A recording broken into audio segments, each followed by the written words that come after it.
민원연 프레임 체크.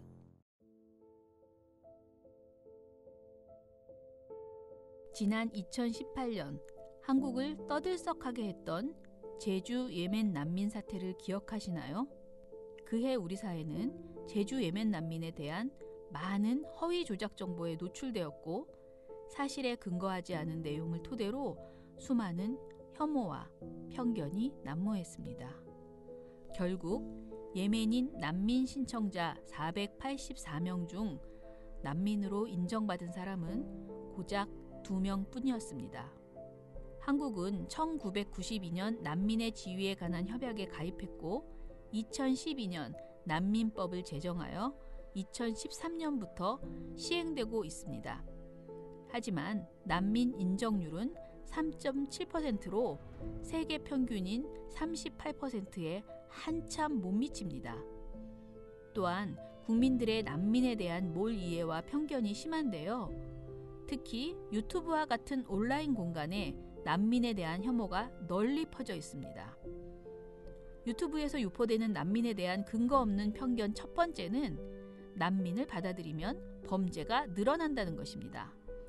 유튜버 렌모 씨는 난민들은 자신을 수용해준 나라의 여자를 유인하여 성적 착취를 시도하거나 그 나라 자국민들을 업신여기며 그들의 목숨을 빼앗기도 합니다.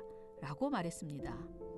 또 다른 유튜버 유모 씨도 난민으로 인해 유럽이 안전하지 못하다며 이는 곧 한국에 닥친 현실이라고 주장했습니다.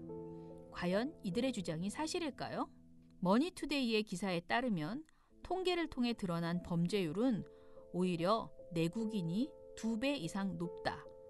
5대 범죄, 살인, 강도, 강간, 절도, 폭력만을 따로 떼어놓고 보아도 여전히 내국인이 더 높은 검거 인원 지수를 보인다라고 반박했습니다. 단적으로 제주도에서 예멘인 난민 관련 범죄 사건은 단 한 건도 없었습니다. 한국인이 범죄를 저질렀을 때는 일부의 문제일 뿐 한국인 전체의 문제는 아니다라는 결론을 내리고 있으면서 난민에 대해서는 왜 다른 결론을 내리는 것일까요? 이것은 명백한 혐오이자 편견입니다. 심지어 유튜브에서는 난민을 먼저 수용했던 유럽의 국가에서 난민에 의한 범죄가 급증했다는 주장이 있습니다. 유튜버 렌모 씨는 난민을 대거받았던 유럽 사회가 난민으로 인하여 지금 어떠한 고통을 겪고 있습니까? 라면서 유럽 내에서 난민에 의해 벌어진 범죄 사건을 나열했습니다. 그러나 난민인권센터에 난민에 대한 두려움은 어디에서 오는가에 따르면 2014년과 2015년에 독일의 난민 수가 440% 증가하는 동안에 난민에 의한 범죄율 증가는 79%였다고 합니다. 통계상 난민과 범죄의 상관관계는 낮은 편입니다. 범죄와 사건이 발생하면 그 범죄와 사건에 대응해야지 이를 난민의 문제로 바라보는 것은 불합리합니다. 난민에 대한 편견 세 번째는 소수자의 인권 문제를 제기할 때마다 등장하는 논리인데요. 왜 우리 국민의 혈세를 난민에게 퍼주느냐? 우리 사회적인 소수자부터 챙기라. 이런 것입니다. 유튜버 렌모 씨는 우리가 난민을 도울 만한 여력이 있다면 차라리 우리 사회 약자를 도우는 것이 더 현명한 결정 아닐까요? 라고 말했고요. 유모 씨는 난민을 복지 혜택에 꿀을 빨려고 들어오는 사람이라며 난민 정책에 반대했습니다. 그러나 이런 말을 하기에는 우리나라가 난민을 위해 시행하는 제도나 비용이 매우 적습니다.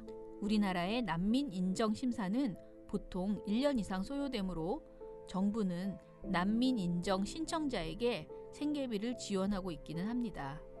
그러나 이 생계비는 6개월 동안만 지급되며 2017년에는 지급 대상자 가운데 3.2%만이 이 생계비를 지급받았습니다.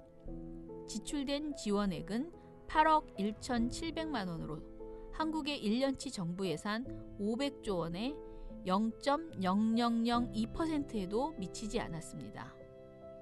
마지막으로 가짜 난민 주장도 대표적입니다. 유튜브 호모 씨는 난민은 살아남기 위해서 한국에 오는 게 아닙니다. 라면서 난민 커뮤니티에 한국에 오면 돈도 벌고 지원도 받고 눌러 앉을 수 있다는 식의 글이 공유되면서 전략적으로 한국을 택한 사람들이 많다고 주장했습니다. 그는 그 근거로 살아남으려고 하는 사람들은 바로 그 주변국으로 가죠. 무슨 지구 반대편으로 옵니까? 라면서 기획 입국서를 근거로 내세웠습니다. 그러나 한국에서 난민에게 지원되는 생계비는 최장 6개월에 불과하기 때문에 난민이 한국에서 취업하는 것은 당연한 일입니다. 기획 입국설도 사실과 거리가 멉니다. 난민들은 일반적으로 가까운 나라부터 방문하긴 하지만 시간이 흐르다 보면 전 세계를 떠돌게 됩니다. 제주도에 입국한 예멘 난민의 경우 2015년 발생한 내전을 피해서 말레이시아로 탈출해 거주하고 있었고 이 중 일부가 비자 없이 입국 가능한 제주도에 찾아온 것이었습니다. 오늘도 많은 난민들은 생명의 위협을 느끼며 생면부지의 땅에서 고역을 겪고 있습니다.